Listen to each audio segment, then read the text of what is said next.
I want to hear from you about what Netroots means to Matt Osborne. What does Netroots mean to Matt Osborne? Because you were one of these people that got a scholarship for this. You had to work how many months for this? I actually got a runner-up pass this year. I was a scholar last year. I got a runner-up pass this year. What does that mean exactly? Basically, I had done so well that they gave me this that let me in the door. This I didn't have to pay for. I didn't get the hotel room, and I didn't have to do the volunteer work. So for me, it was a fine trade-off. Are you in here as a journalist then? I am here as many things. First of all, as I am here as a blogger. I also came embedded with Coal River Mountain Watch because I have been doing some video work with them. I was in DC with them last week. I have been covering the opening of The Last Mountain, which, if you haven't seen it, go see The Last Mountain if it's in your area. It is an amazing film. Well, we've just touched on only 8 issues there. Let's see if we can go through them slowly and carefully. Let's talk about what you've learned from networking here. Well, first of all, networking That here... is the root of this. Yeah, the biggest thing, the net in Netroots is not just the internet, but networking. There are all these people here, and these are people that you've corresponded with in virtual life that you get to meet and form better bonds. And how many do you think you've met here then? I have a stack of cards this thick. And then there are new people that you meet that are really great contacts that you're going to use. That you have to connect with from then on. And so that's very important, because meeting people and getting people together is how change happens. You know, we talk about, oh, I'm a blue dot in a red state, you know, and connecting those dots to form a picture. That's what we do here. And it's not all, you know, we're hearing... This is a national convention. Do you have anything similar at home? Do you have a... No. And I would love to have a convention in Alabama that's Alabama bloggers. It would be a small convention. It would be a very small convention. But over dinner, it's worth connecting, isn't it? Yes. I can say this, from brain science, you decide in person whether you trust someone or not by the inflection of their voice, how their eyes move, and you'll never get that over Twitter. As productive as Twitter is to bringing you something that I want to show you, you actually have to sit with somebody to learn to trust them. As of yet, no virtual device is able to replicate the in-person contact. And that's so important, and that's what this conference does. We've hit networking. Now, have you done any journalism here? How many interviews have you done? I actually got quoted by Dave Weigel in Slate magazine yesterday. And what happened there? I'm sorry? What happened there? Well, I ran into him and I said, "Hi, are you Dave Weigel?" And he said, "Yes, I am." And I said, "My name is Matt Osborne." I gave him my card, and he interviewed me. Did he know any of the journalistic things you've done, Matt? He had never heard of me before. Well, now he has, and now you're in an article of his. And he quoted me heavily in that article, and that was really, really awesome. What did you two talk about? He wanted to know whether the focus was more local, state level, or national. And I told him, you know, I'm going to lots... Well, from out of state. I'm going to lots of panels on state action and local action, and I'm really pleased that the focus is not all on Obama, Obama, Obama, because once it becomes a bitch session about the president, we lose focus on where the crazy lives. Now, generally, these people have come from Daily Kos, so we know they're lefties.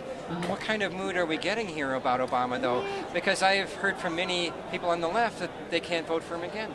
You know, people are talking about that because I think, you know, the Overton window, as we say, they want to pull the Overton window to the left. But also, I think there's another thing going on, is that as movements become less relevant, as cultures become less relevant, they react strongly. For example, you think about the Tea Party and all the issues in the Tea Party. Gay marriage. Taxes, no taxes. These are all battles, except for taxes, the Civil Rights Acts with Rand Paul, and going all the way back to the gold bugs and Civil War and all this kind of stuff. It seems like a great historical marching backwards, because these are all battles the right has lost. If you look at the statistics on opinions about abortion, The right has lost. So you see it as a reaction? So what the Tea Party is desperation. And in some regards, I think that a lot of this has to do with the fact that once you start winning your battles, you become maybe a little less relevant.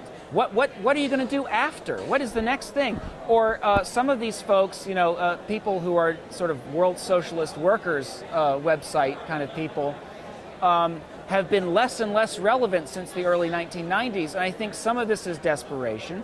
But also I think it's the fact that people, for one reason or another, have this idea of the leader as being someone who can do all things. And they're disappointed in him despite the fact that the Republicans control so much of Congress. Right, and that's one thing that I've been arguing for 3 years now. You have to pay attention to the fact that he's not the only branch of government. What about Congress? Congress can screw up your agenda. And look, is our agenda moving forward with this Congress? Absolutely not. Stop the hyper-focus on one guy. A man is not a movement, and that's been my argument for a long time now. Could you see a corollary movement then to the Tea Party on the left developing? I can see that, and you're hearing these threats, we want to primary Obama. Hey, good luck with that. Slow clap. Great. But I see it this way. Who would have traction against him? Here's the thing. It's not who would have traction against him. It's the fact that, for example, West Virginia, the Mountain Party. Why is it that Mountain Party, which is basically the Green Party of West Virginia, how come people only ever run for governor? How come they only ever run for senator? How come they never run for school board, dog catcher, sheriff? Run for the crazy shows up in our politics, and it starts at the lowest level on the down ballot races. And you hear these people at these rooms. We're talking about the attacks on public education, and they're like in South Carolina, in this little town, you had the Tea Party swooped in, and said, we're going to elect a slate of candidates to the school board. And what does that do to your child's education? And you tell me one public issue that you can talk about, one political issue that has nothing to do with education. And that has nothing to do with Obama either. Right. All politics is basically local. Yes, all politics is local, and we need to start focusing on, like Booker Washington said, cast down your bucket where you are. I think so often too. I think I've been looking at Hubert Humphrey recently, and we have some important lessons to take from him. And one of them is he didn't give up. It only took him 20 years to pass the Civil Rights Bill. And we have so many people who say, well, I'm going to give up because I just came to politics in this last election and I'm done already because nothing happened the way I wanted to. Hubert Humphrey didn't give up for 20 years on that. He only worked for about 11 years on the Peace Corps. It took him year after year to get WIC to work. Yeah. And so he was perseverant. I have no patience with anyone who has no patience. I have none. Appalachian human rights activists have been working for 25 years to end the bombing of Appalachia. Mountain destruction there. Mountain destruction. And civil rights, from 1865 to 1964. That's how long it took. Now we have another important Humphrey lesson, though, and that it would be this, Matt. He didn't have hardly an enemy on the other side of the aisle.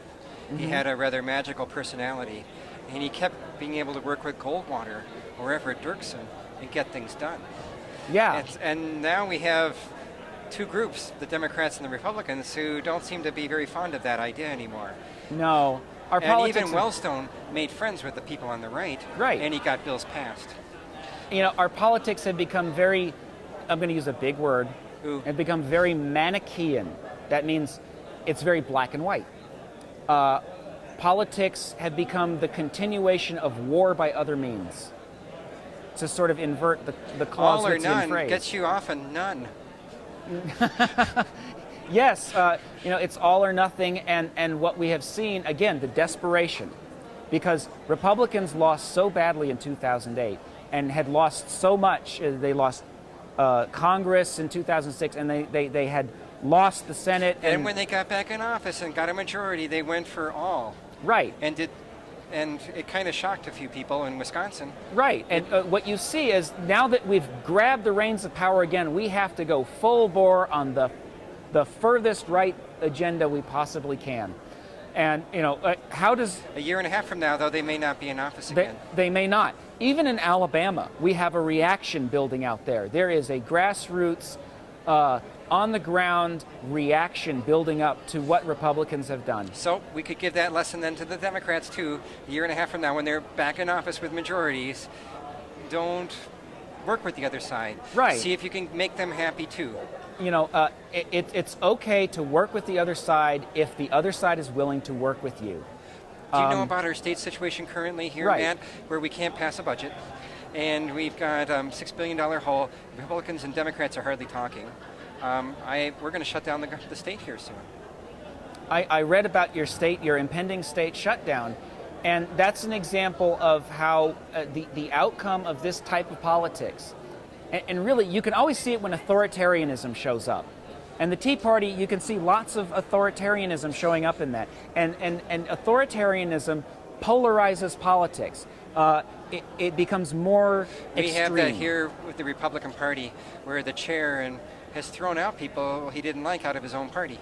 He threw out 2 ex-governors that... They're not Republican enough for me. Though they were sitting Republican governors earlier. And that's an example. The big tent doesn't get any bigger when you start throwing people out. But these are all trends that have been going on for a long time. 1993, my own grandfather, who was a Goldwater Republican. Would he get elected now as a Republican? No, Goldwater could not get elected as a Republican. Could Ronald Reagan get elected now with his No, tax increases? no, absolutely He appointed not. a pro-choice woman to the Supreme Court? Absolutely not. And my grandfather in 1993 said, I cannot call myself a Republican anymore. And this is so the Republican Party is changing in front of us in our lifetimes? It is changed in our lifetimes. And the sort of far right movement, I don't even want to call it a conservative movement anymore, because it's not conservative, it's radical. That far right movement that tried to take away my textbook, my history textbook when I was 15, that caused Put a sticker over certain things in there? The one that wants to put warning stickers about Darwin on my daughter's biology textbook, I've been watching that my whole life build up. And these folks, again, because they are less and less relevant in terms of American public opinion, they become more and more desperate to enact their agenda.